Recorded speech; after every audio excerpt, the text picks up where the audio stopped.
Okay, here we go with the top story. EcoBank Nigeria has announced the appointment of Patrick Akiwoton as the managing director designate to replace the outgoing managing director, Charles, who will be leaving in August. According to a statement released within the last hour, EcoBank says Patrick was the group executive consumer banking responsible for leading the consumer banking business across EcoBank global network of 40 countries, 36 of that within the African continent. This is a seasoned banker, more than 20 years of senior and executive management experience, most of those within EcoBank itself.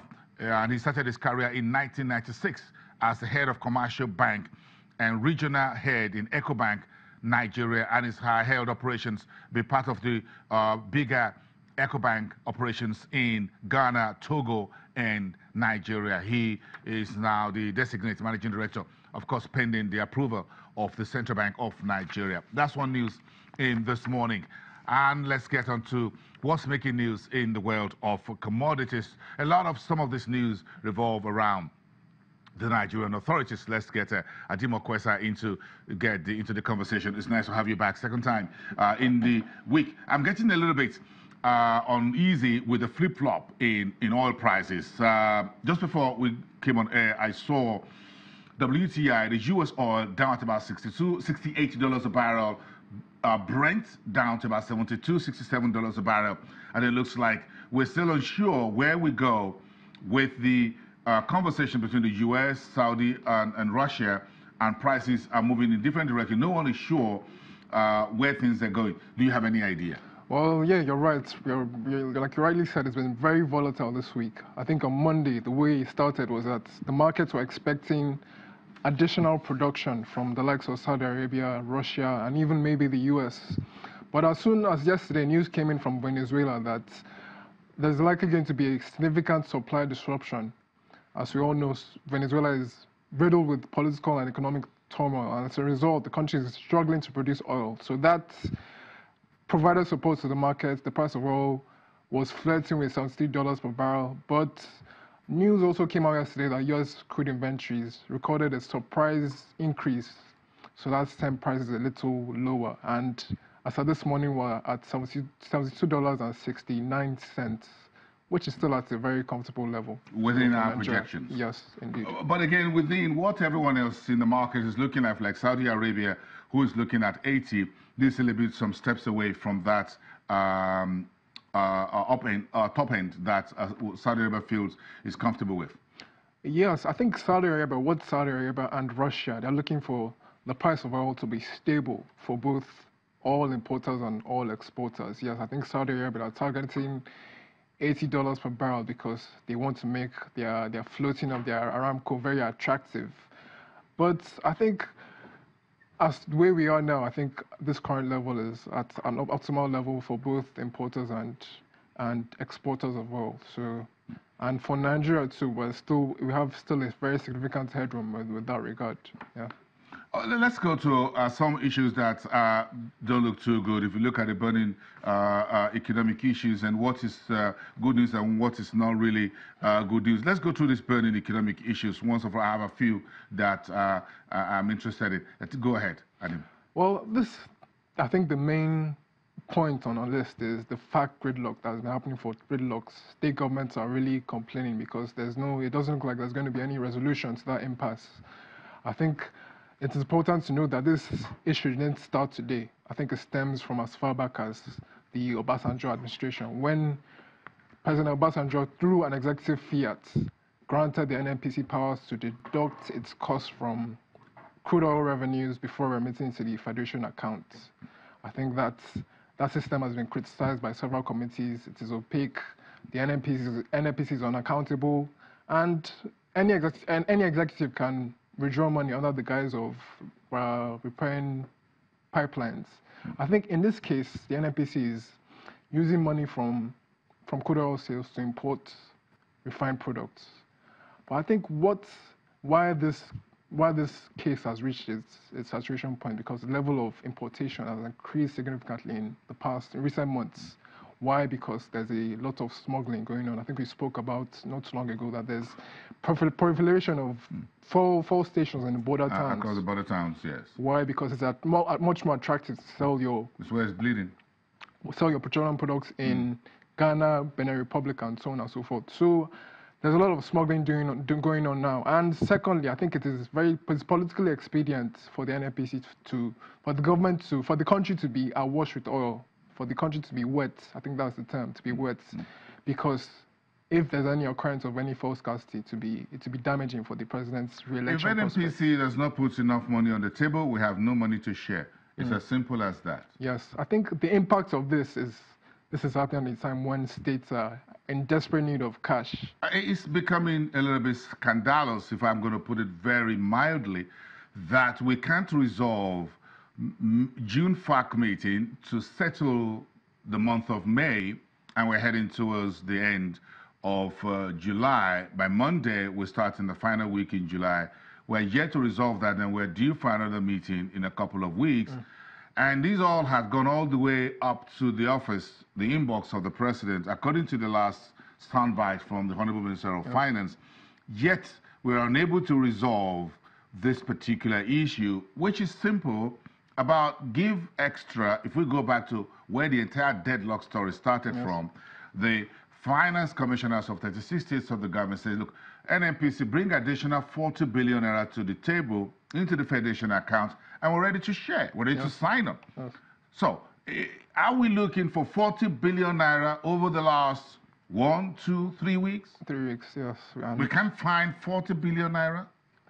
It's very unfortunate, and there might be an element of it might be politically motivated. You know. I don't expect anything politically motivated, because when you share this, you're owing salaries from federal to states and local governments, agencies, everyone who's responsible, the police, everybody within the line, with the exception of you and I, who don't work for the government. But again, you're stifling a bit of what goes into the consumer markets when you don't pay salaries.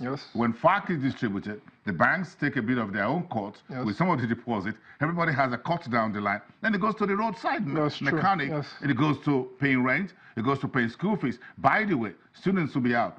We're back to school in September, and they are currently on holiday. So if the parents are not paid, how do you...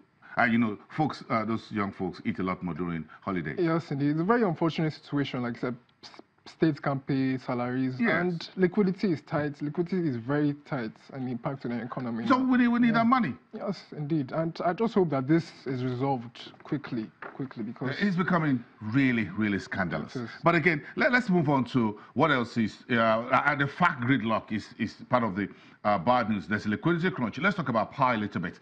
And, before we leave the oil story, is it good news to you that the subsidy is being paid? Yes, indeed. Yes, indeed, very much. That would alleviate some of the oil marketers' issues, and within maybe in a short period of time, they will begin to import petroleum products on their own and relieve the NNPC of that burden. That's one good news, and I give the government that I just mark that good. On their box there, that those outstanding subsidies are being paid to several oil marketing firms. They need the money. Their bankers need the money, because they borrow some of the money. Of course. Most of the money as well from the banks to do. So the banks will be smiling as well. So that's one good news that we have there. Will you be flying Nigeria Air anytime soon next year? Well, I think yes, I should. Yeah, I think every Nigerian should embrace that airline. Actually, a green passport in a green plane, that would be good. I think that is good news for... What would you like to see served in Nigerian Air? Local meal? Of course. One of your local. Of course. Not pounded yam. Hold on, you can eat pounded yam. I think that would be the local way. That would be a messy affair on the airline turbulence and all that. But I think we should serve local delicacies. Why not? Yeah. I don't mind some vegetable. Of course, yes. Yeah, I can still eat that with the cutleries from. Yes. Yes, indeed. That would be nice. Yes, indeed. But good. I think this national... Just a suggestion that if we're having our own Nigerian Air, let's have a bit of a local delicacy served that will promote our own agric, isn't it? And those who are doing farming. Of course, yes. Yeah. So maybe a bit of made in Nigeria, chin chin and what have you? Everything should be made in Nigeria. Made in Nigeria. Everything. That's a nice one. That's a nice one. I'm game for this. The social media is a war. Some folks says no, we shouldn't do this. Some folks say we should do it. I pitch my tent with let's do it, and that's my hashtag. Fly Nigeria Air. I'm in support of that in my personal capacity. But again, let's move on to the power sector. We are yet to have a resolution of the electricity problem. So the folks are meeting again next week in those states under the umbrella of the Federal Ministry of Power. And you have the Senate Committee, the House Committee, the donor agencies, technical partners, everyone else should be there. What do you think they should be discussing? What do you think the most important issues should be? I think the government's main priority is how can they attract investment into that sector? That will be the major crux of that meeting. And there have been several issues whether we implement cost-reflective tariffs or not. But I think the main priority of government will be finding a way to attract sufficient capital into that sector. Because without that, there's no way forward, really and truly. Money is not going to come in unless you put in money. But it's still an argument that seems has no end. It says, yes, you're right. You rightly said, like you said, money is not going to come in unless you put in money. Yeah, money is not going to come. but again, the entire face of what you call disagreement heads-on between the Ministry of Power, the NERC, which is the industry regulator, and the power distribution companies, looks like the industry is not in a settled state. And if it's not really settled, I'm not sure if they can deliver anything. Or at least you said the story this morning. Some folks in Lagos went to a electricity company, some customers, and said, we want you to unplug us from Sura Market. That's what they said. That had a huge, big market, downtown Lagos, and said, look, unplug us from your services we don't want. To plug, we'll decide where we go from here. And that tells me, listening to that this morning, means that, look, consumers are getting it all the way here.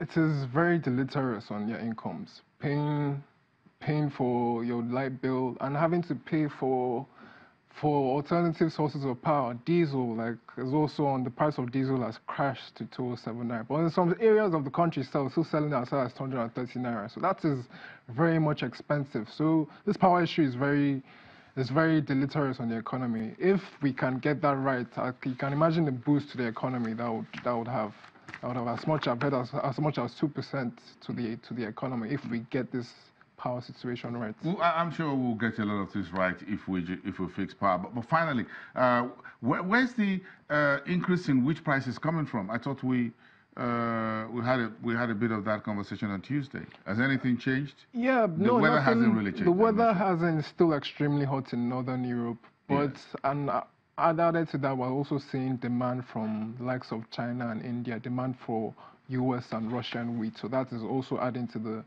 price of wheat. So it's still relatively high this morning. Okay. Wheat is currently selling at $4.88 per bushel. That's about 1.26%. Okay, thanks, folks, for bringing it on. Corn, cocoa, and sugar. Let's spend about 30 seconds on cocoa. The price is still there. West Africa is still where the fault line is. Is that also? Yes, West Africa has about 60%, accounts for 60% of global production now. And in West Africa, this is the rainy season, and this is optimal conditions for cocoa crop growing. So there are reports that a lot of cocoa flowers are blooming now in Ivory Coast especially, and that is, with that boosts the prospect of a very good harvest this season. And with that, that's why there's quite a bit of pressure on the price this morning. Okay, thank you very much, Adim. See you folks some other time. We appreciate your coming here. Adim Okwesa, one of the economists and research analysts at Financial Derivatives Company. And back to the Fly Nigeria Air. Some of our viewers says, I should look a little bit. Bosun, if you look closer, you will see that the Nigeria Air logo is actually shaped like an eagle. Can you folks bring it back for a second? And let's just see that. Because I was just seeing the wavy thing of that. But it says it's shaped like an eagle. Maybe just the head of the eagle. Bring it out. If you guys have a bit more eyes of an eagle, you can look at this more. But what I'm seeing more is that bringing Nigeria closer to the world. So that is the eagle. If you can find the eagle, let me know. I'm still looking. I'm bullish on Fly Nigeria Air. let's fly for 2 minutes, take a break, we'll land back here in the studios, then we have that conversation about the Tax Appeal Tribunal. If you have any issue with the Nigerian authorities with a tax matter, you can take the government to court.